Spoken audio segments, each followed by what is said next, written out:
Halo semuanya, oke mari kita langsung masuk ke ulasan materi kali ini. Hari ini kita bakal membongkar rahasia bagaimana investor paling sukses di dunia mencetak kekayaannya justru dengan melakukan hal yang 100% berlawanan dengan apa yang disuruh oleh media keuangan. Kita semua tahu lah ya, berinvestasi di zaman sekarang itu rasanya kayak lagi berdiri di tengah pasar malam yang super berisik dan hiruk pikuk. Tapi ada satu orang yang malah asyik duduk santai sambil minum teh. Ya, kita akan bahas filosofi investasi dari Warren Buffett. Coba bayangkan situasinya. Sebagian besar investor modern itu hidupnya tegang banget, berkeringat dingin, dan stres cuma gara-gara ngeliatin angka merah dan hijau yang berkedip tiap detik di layar. Bikin pusing kan? Nah, di sisi lain, Warren Buffett justru kelihatan santai banget. Cuma duduk, baca buku, dan mikir buat jangka panjang.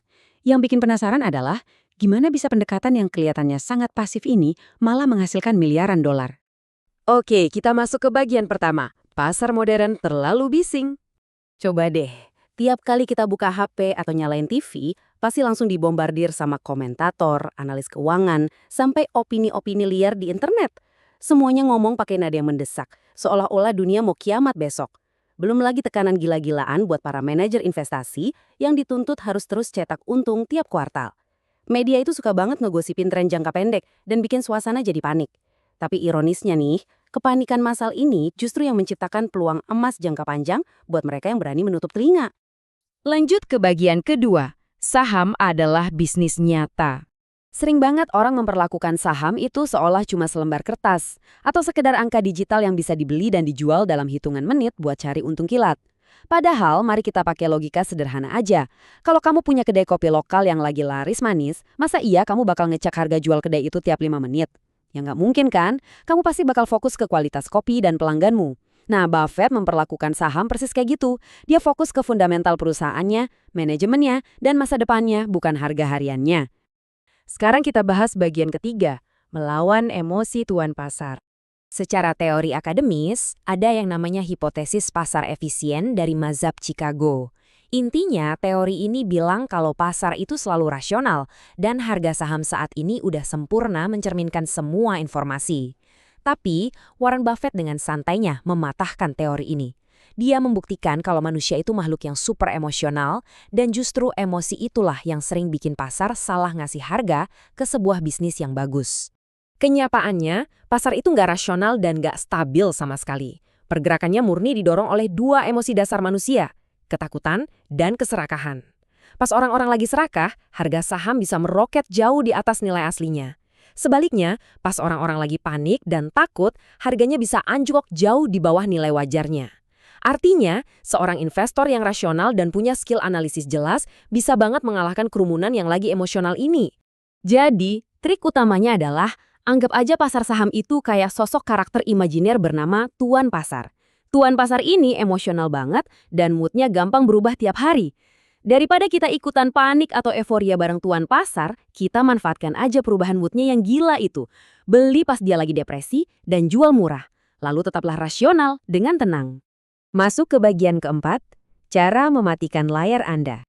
Buffett tuh beneran gak peduli soal opini publik. Dia murni mengandalkan analisis rasionalnya sendiri, bareng partnernya, Charlie Munger.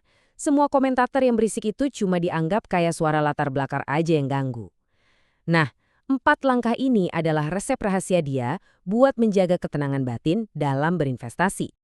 Ngomong-ngomong soal mematikan layar, ini ada tantangan seru langsung dari Buffett buat kita semua. Sanggup nggak sih kamu bertahan 48 jam penuh tanpa ngecek harga saham di HP, TV, atau laptop sama sekali? Wah, buat orang modern ini pasti susah banget kan? Tapi ini latihan mental yang luar biasa bagus. Ketenangan Buffett itu beneran ekstrim loh. Dia pernah bilang kalau dia nggak bakal peduli seandainya pasar saham ditutup selama 1 atau 2 tahun. Gila kan? Tapi ini masuk akal karena pergerakan harga harian itu sama sekali nggak menentukan nilai jangka panjang dari sebuah bisnis yang kuat. Selama perusahaannya jalan terus dan cetak profit, tutupnya bursa saham nggak bakal ngerubah fakta kalau dia adalah pemilik bisnis yang sukses. Dia juga sangat menyarankan kita buat berhenti buang-buang energi ngurusin prediksi makroekonomi yang sering jadi headline berita. Bakal ada resesi nggak nih? Suku bunga naik atau turun? Inflasi gimana? Buffett bener-bener mengabaikan itu semua. Alasannya simpel, nggak ada satupun pakar di TV yang beneran bisa memprediksi masa depan ekonomi secara akurat. Jadi buat apa bikin diri kita stres mikirin hal yang nggak pasti? Terus solusinya apa dong? Matikan TV-nya dan mulailah membaca.